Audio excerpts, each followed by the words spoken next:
Well, in this video, I will show you 7 amazing traps for the black pieces in the Caro-Kann defense, which will catch your opponents off guard and you will win easily. And I had already made a video on Caro-Kann defense traps for white pieces. You can check that video by clicking on the I button above or by checking the description. So let's get started. White goes knight c3, and here you take this pawn. White recaptures, and then you go with bishop to f5. Knight g3 hits the bishop back. You play bishop g6. White develops the other knight. You also develop your knight, and here white goes knight to f4, attacking your bishop. But you play knight to d7. If he takes, then you can just take with the h pawn and open up your rook. Therefore, he plays h4 to trap this bishop the other way. But you just ignore this and play e5. White takes, and then you recapture with the knight. If he takes your queen, then you can recapture with the rook, and then h5 doesn't work because of bishop to e4. Therefore here he plays queen to e2, pinning your knight to the king. But you play queen to e7, unpinning your knight. And here white goes h5, thinking that your bishop is trapped. But then you shock him with bishop takes c2. If he doesn't take, then your bishop will run away, therefore queen takes. But then knight to f3 is a double check, and after king to d1, queen to e1 is a checkmate. Let's move on to our next trap. After d5, knight c3, takes. You go knight to d7. This is the Karpov variation.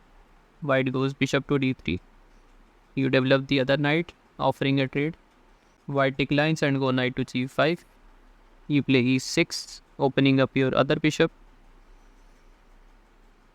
White develops the other knight, preparing to castle.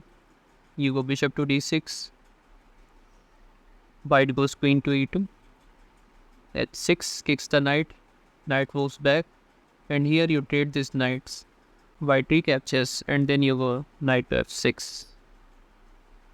Queen h4, and then you play rook to g8. And here castling seems like a natural move, but this is a big blunder because of g5. If white goes queen h3, then g4 will be a fork of the queen and the knight. But if he plays queen takes h6, then you can play bishop to f8. The only safe square for this queen is h3, and then g4 wins the knight. And you are completely winning. Let's move on to our next trap.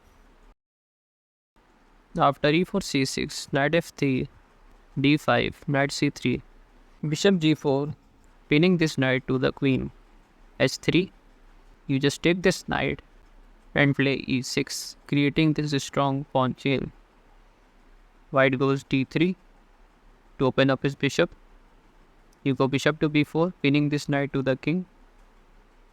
White goes queen to g3, attacking this g7 pawn. But you completely ignore this and play knight to f6. White takes this pawn, and then you play rook to g8, attacking the queen. White goes queen h6, and then you go d4, attacking this pinned knight.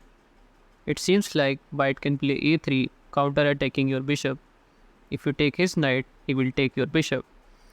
But you can play bishop to f8, attacking his queen, forcing him to move, and then win the knight. And you are completely winning. Let's move on to our next trap. After e4 c6, white goes c4. This is the accelerated Panov attack. You play d5, takes, and then white goes bishop to b5 check. You go bishop to d7. White goes queen to a4, putting more pressure on this bishop. But you just take this pawn, and when white takes, you recapture with the knight. White regains the pawn, and then you play knight to c3, attacking this queen. Queen to c4 attacks the knight. Here you can play rook to c8, and also create a discovered attack threat. But I suggest you go knight to d3. This king you have to move. If he goes to d1, then you can just take this pawn and fork the queen and rook. Therefore, he plays king to e2, attacking your knight. But you play rook to c8, attacking his queen and the bishop behind it. So after white takes your knight, you recapture. You can capture his bishop. He cannot move any of his knight, otherwise his rook will be gone and you are completely winning. Let's move on to our next trap. After e4 c6, d4 d5. White goes with the advanced variation e5. You play bishop f5, bishop d3 offers a trade of bishops. You take, white recaptures and you go e6. White goes knight to e2, preparing to castle. You play c5, counter attacking in the center. White defends and then you go knight to e7. White goes queen to b5 check, attacking this pawn. But you defend with queen to d7. And here, if white is not careful and takes this pawn, then you can play knight to f5, which is a discovered attack on the queen. a5 is the only safe square for the queen, but then you can play b6 and this queen is trapped. Let's move on to our next trap. After e4 c6, white goes c4, d5, takes, and then white recaptures.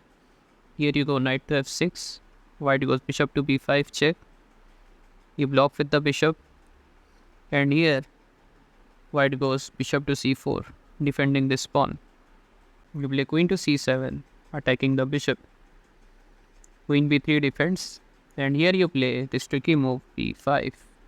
And here white is completely lost.